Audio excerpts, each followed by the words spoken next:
नमस्कार, आप देख रहे हैं आवाज इंडिया, देश की भरोसेमंद आवाज। मैं हूं अंजनी मिश्रा। खबरों का सिलसिला शुरू करने से पहले आइए सबसे पहले एक नजर डालते हैं आज की हेडलाइंस पर। मनरेगा की नई पहचान, मोदी सरकार बदलने जा रही है योजना का नाम। राहुल की अहम बैठक में क्यों नहीं आए शशि थरूर, वजह सामने आने के बाद फिर बढ़ी चर्चाएं। सीजीआई का सख्त संदेश, मैं बहुत मजबूत आदमी हूं, मुझे कोई डरा नहीं सकता। थाईलैंड में फंसे लूथरा ब्रदर्स, न जमानत न डिपोर्ट, भारत वापसी क्यों अटकी। और जापान में आया 6.7 तीव्रता का तेज भूकंप, तटीय इलाकों में सुनामी अलर्ट जारी। अब खबरें विस्तार से। देश की सबसे बड़ी ग्रामीण रोजगार गारंटी योजना मनरेगा अब एक नए नाम, नई पहचान के साथ सामने आ सकती है। सूत्रों के मुताबिक मोदी सरकार मनरेगा का नाम बदलकर पूज्य बापू रूरल एम्प्लॉयमेंट गारंटी बिल 2025 करने की तैयारी में है। आज यानी 12 दिसंबर को होने जा रही कैबिनेट की अहम बैठक में इस नए नाम पर मुहर लग सकती है। सिर्फ नाम बदलना नहीं, सरकार का दावा है कि यह कदम योजना के दायरे को मजबूत करने और रोजगार गारंटी मॉडल को नई दिशा देने का संकेत है। मनरेगा जिसे 2005 में यूपीए 1 सरकार ने लागू किया था, ग्रामीण भारत का सुरक्षा कवच मानी जाती है। हर ग्रामीण परिवार को साल में 100 दिनों का रोजगार देने की कानूनी गारंटी। जल संरक्षण, भूमि सुधार, सड़क निर्माण और वृक्षारोपण जैसे कामों के जरिए लाखों परिवारों को मिला सहारा। अब सरकार इसे नई पहचान देने के साथ साथ शिक्षा क्षेत्र में बड़ा बदलाव भी ला सकती है। कैबिनेट की आज की बैठक में विकास भारत शिक्षा अधिष्ठान बिल 2025 को भी हरी झंडी मिलने की उम्मीद है, जिसका लक्ष्य है देश की शिक्षा व्यवस्था में व्यापक सुधार। क्या मनरेगा का नया नाम नई दिशा की शुरुआत बनेगा और क्या ग्रामीण रोजगार की तस्वीर भी इसके साथ बदलेगी? सबकी निगाहें अब कैबिनेट के फैसले पर टिकी हैं। कांग्रेस सांसद शशि थरूर एक बार फिर सुर्खियों में है, क्योंकि वे राहुल गांधी की अध्यक्षता में हुई कांग्रेस लोकसभा सांसदों की महत्वपूर्ण बैठक में नहीं पहुंचे। तिरुवनंतपुरम से सांसद थरूर की गैर मौजूदगी ने राजनीतिक गलियारों में चर्चा तेज कर दी है। हालांकि पार्टी सूत्रों का कहना है कि थरूर ने पहले ही अपना कार्ड बता दिया था और अनुपस्थिति की जानकारी दे दी थी। उनके साथ चंडीगढ़ के कांग्रेस सांसद मनीष तिवारी भी बैठक में शामिल नहीं हुए। थरूर की सोशल मीडिया टाइमलाइन दिखाती है कि वे बीती रात कोलकाता में प्रभा खेतान फाउंडेशन के कार्यक्रम में मौजूद थे। इससे पहले भी थरूर कई अहम बैठकों में नहीं पहुंचे थे, जिसके बाद अटकलें तेज हो गई थी। उन्होंने स्पष्ट किया था कि 1 दिसंबर को हुई पार्टी की रणनीतिक बैठक उन्होंने जानबूझकर नहीं छोड़ी थी, बल्कि उस समय वह केरल से लौटते हुए विमान में थे। सोनिया गांधी की अध्यक्षता वाली एक और बैठक से उनकी अनुपस्थिति ने भी चर्चा पैदा की थी, जिससे पार्टी के शीतकालीन सत्र की रणनीति पर चर्चा होनी थी। थरूर के ऑफिस के मुताबिक वे इस दिन अपनी 90 वर्षीय मां के साथ यात्रा कर रहे थे, जिसके कारण समय पर दिल्ली पहुंचना संभव नहीं था। इसी तरह महासचिव केसी वेणुगोपाल भी केरल में चुनाव प्रचार में व्यस्त होने के कारण बैठक में नहीं पहुंच सके। लगातार अनुपस्थिति से जुड़े सवालों के बीच थरूर ने कहा कि वह पार्टी के प्रति पूरी तरह प्रतिबद्ध है और उनकी अनुपस्थिति सिर्फ परिस्थितियों के कारण होती है। देश की सर्वोच्च अदालत के चीफ जस्टिस सूर्यकांत ने आज वो बात कही जो अक्सर जजों के मन में होती है, लेकिन जुबान पर कम आती है। सोशल मीडिया पर टिप्पणियों और दबाव की कोशिश पर सीजीआई का कड़ा जवाब, मैं बहुत मजबूत आदमी हूं, किसी को अगर लगता है कि मुझे डरा या धमका सकता है तो वे गलत हैं। सुनवाई थी पूर्व सांसद प्रज्वल रेवन्ना की उस याचिका की जिसमें उन्होंने अपने खिलाफ चल रही रेप केस ट्रायल को दूसरी कोर्ट में भेजने की मांग की थी।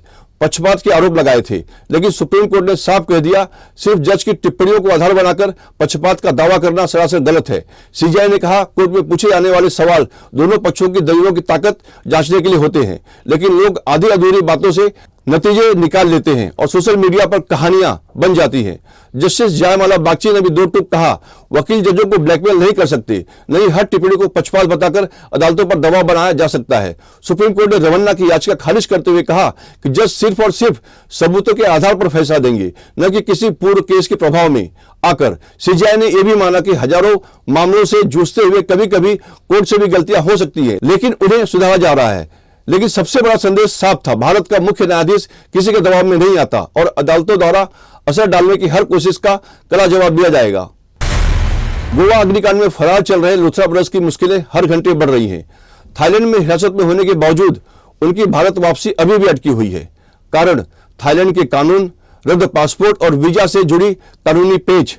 गोवा के नाइट क्लब आग कांड में 25 लोगों की मौत के बाद देश छोड़कर भागे गौरव और सौरभ लूथरा को थाई इमिग्रेशन ने तो पकड़ लिया, लेकिन भारत लाने की प्रक्रिया फंस गई है। शीर्ष सरकारी सूत्रों के मुताबिक उनके पासपोर्ट रद्द हो चुके हैं। भारत लाने के लिए एक इमरजेंसी ट्रेवल डॉक्यूमेंट बनाना होगा। दूतावास इसे तुरंत बना सकता है। लेकिन असली दिक्कत इसमें आगे है। थाई वीजा रद्दीकरण। थाई प्रशासन मान चुका है कि लुथरा ब्रदर्स से अपने विजिट का असली मकसद छिपाया था और इंटरपोल की ब्लू नोटिस पर वे भगोड़े कैटेगरी में हैं। अब वीजा रद्द करने के लिए थाई कोर्ट के आदेश की जरूरत पड़ेगी, जो उन्हें अवैध रूप से ठहरे विदेशी घोषित करेगा और उसी के बाद डिपोर्टेशन का रास्ता खुलेगा। इधर दिल्ली की अदालत ने गुरुवार को साफ कहा, कोई राहत नहीं, अग्रिम जमानत खारिज। कोर्ट ने माना दोनों भाई आग कांड के बाद देश छोड़कर भागे थे। जांच में फ्लाइट बुकिंग का सच सामने आया। 7 दिसंबर रात 1:17 पर टिकट बुक, सुबह 5:20 बजे फुकेट के लिए उड़ान, जबकि उनके वकील अदालत में कह रहे थे कि वे आग लगने से पहले ही भारत में निकल चुके थे। इन खुलासे के बाद अब तस्वीर साफ है, लुथरा ब्रदर्स की घर वापसी होगी, लेकिन अभी नहीं। थाईलैंड की पूरी कानूनी प्रक्रिया होने के बाद उन्हें भारत डिपोर्ट किया जा सकेगा। फिलहाल दोनों की राह मुश्किल है और लंबी होती जा रही है। फिर वक्त हो चला है छोटे से ब्रेक का।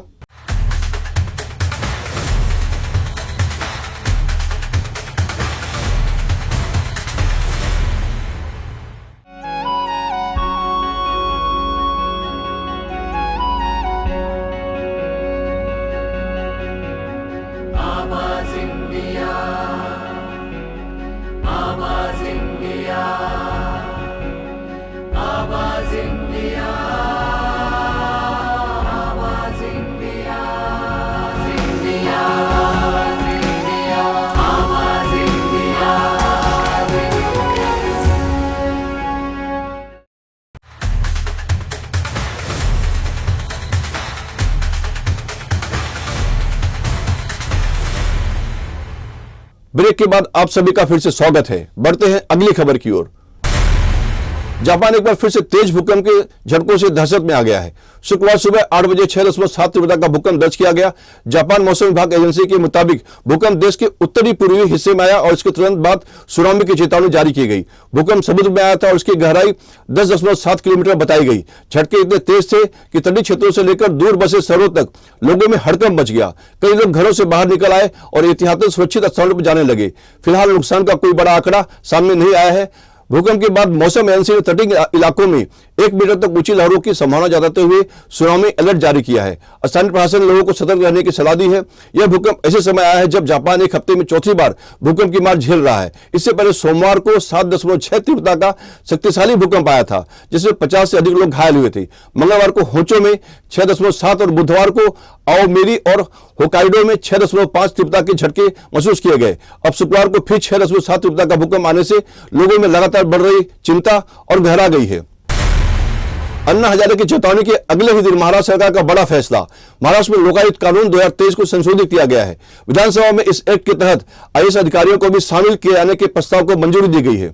अन्ना हजारे की चेतावनी और महाराष्ट्र सरकार की फौरन कार्रवाई जनवरी 2026 से आमरण अनशन की धमकी दी और अगले ही दिन विधानसभा में बड़ा फैसला हो गया।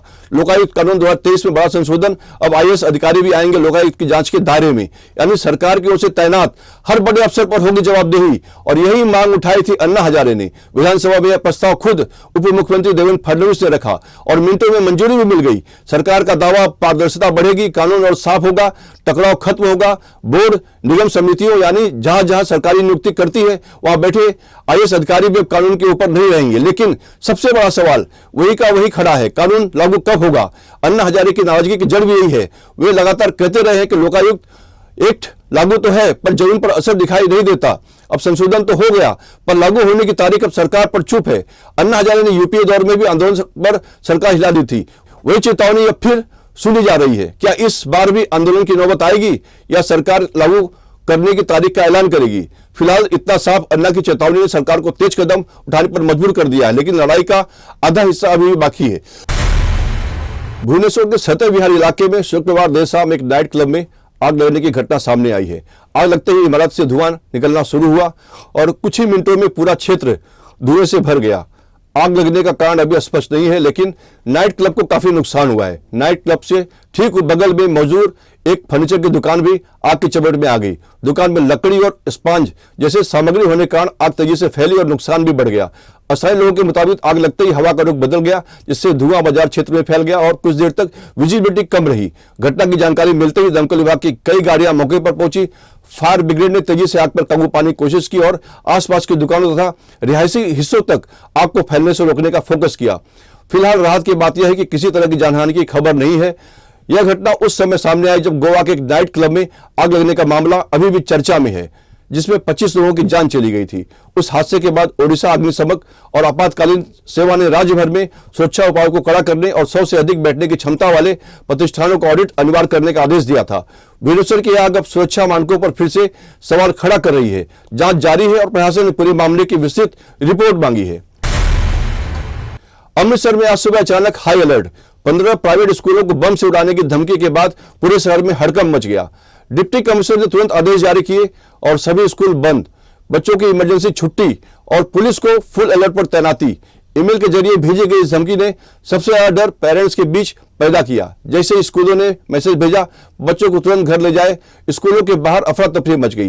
पेरेंट्स घबराते हुए पहुंचे और बच्चे भी अचानक छुट्टी से समय हुए दिखे। पुलिस ने मौके पर पहुंचकर सभी स्कूल सील कर दिए। बम स्क्वाड, फायर ब्रिगेड और डॉग स्क्वाड स्कूलों के अंदर क्लासरूम दर क्लासरूम जांच कर रहे हैं।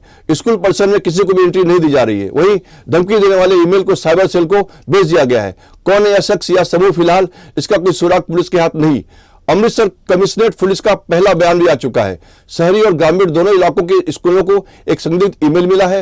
हर स्कूल में गजट अधिकारी तैनात है। एंटी सबोटाज जांच चल रही है और साइबर टीम ईमेल में सोर्स का पता लगा रही है। पुलिस ने यह भी कहा पहले भी ऐसे मामले कुछ विद्यार्थी शरारत करते पकड़े गए थे, इसलिए घबराने की जरूरत नहीं।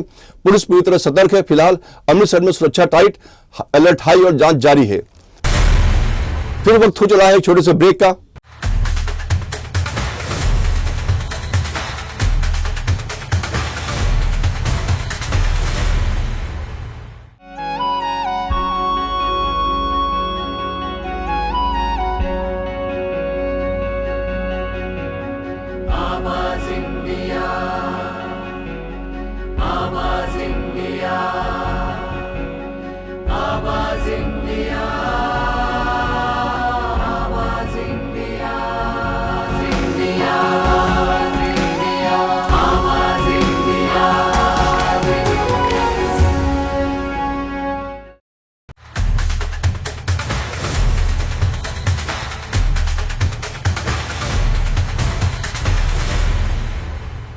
ब्रेक के बाद आप सभी का फिर से स्वागत है। बढ़ते हैं अगली खबर की ओर। हॉलीवुड फिल्म स्ट्रीट फाइटर में अपना डेब्यू करने जा रहे एक्शन स्टार विद्युत जामवाला इन चर्चा में है। फिल्म में उनका पहला लुक जारी होते ही सोशल मीडिया पर मनो धमाका हो गया। फैंस को उनका नया बोल्ड यानी गंजा लुक और मार्शल आर्ट पोज बेहद पसंद आ रहा है। विद्युत इस फिल्म में लोकप्रिय गेम कैरेक्टर योगी यालसिम की भूमिका निभा रहे हैं। उनके गले, कानों और हाथों में दिख रहे भारी आभूषण और चेहरे पर लाल रंग की लाइनों ने लुक को और भी प्रभावी बनाया है। निर्देशक किताबों सकुराई की यह फिल्म 16 अक्टूबर 2026 को सिनेमाघर में रिलीज होगी। विद्युत का लुक देखकर साफ है कि वह किरदार में पूरी तरह ढल चुके हैं। फिल्म स्ट्रीट फाइटर कैपकॉम के प्रसिद्ध वीडियो गेम पर आधारित है और इसमें एक से बढ़कर एक कलाकार शामिल हैं। नोवा सोटियानो, केन मास्टर्स, एंड्रू कोजी रयू, केलियाना लियांगू चुनली और रोमन रैंस अकुमा के रूप में दिखाई देंगी। फिल्म की कहानी 1993 में होने वाली विश्व युद्ध टूर्नामेंट पर आधारित है। विद्युत का यह लुक देखकर लोग उत्साहित है। अब देखना होगा कि फिल्म दर्शकों के बीच कितना कमाल कर पाती है। भारत की स्टार महिला पहलवान विनेश फोगाट ने रिटायरमेंट वापस लेकर ओलंपिक में वापसी का बड़ा ऐलान किया है। वह पेरिस ओलंपिक 2024 के फाइनल में पहुंची थी, लेकिन 50 किलो वर्ग में 100 ग्राम ओवरवेट होने के कारण अयोग्य घोषित कर दी गई थी। इस फैसले ने उन्हें तोड़ दिया और उन्होंने तत्काल संन्यास की घोषणा कर दी थी। कई महीनों की दूरी, तनाव और आत्ममंथन के बाद विनेश ने दोबारा मैट पर लौटने का फैसला किया है। सोशल मीडिया पर लिखे भावुक संदेश में उन्होंने कहा कि कुश्ती उनके अंदर बसी है और वह इससे कभी दूर नहीं जा सकती। लंबे समय बाद उन्होंने खुद को आराम दिया और मन को ठीक किया। अब वह नए उत्साह और निडर भावना के साथ लॉस एंजिल्स ओलंपिक 2028 के सफर पर निकल रही हैं। आपको बता दें, पेरिस ओलंपिक से बाहर होने के बाद विनेश ने कोर्ट ऑफ आर्बिट्रेशन में अपील भी की थी, लेकिन बार बार सुनवाई टलने के कारण उनकी अपील खारिज कर दी गई। इससे पहले वह 3 ओलंपिक खेल चुकी थी पर एक भी मेडल नहीं जीत पाई। इसके बावजूद वह दुनिया की सबसे सफल भारतीय महिला पहलवानों में गिनी जाती हैं। फिलहाल आवाज इंडिया समाचारों में इतना ही। जुड़े रहिए आवाज इंडिया के साथ। जल्द होगी आपसे फिर मुलाकात। तब तक के लिए नमस्कार।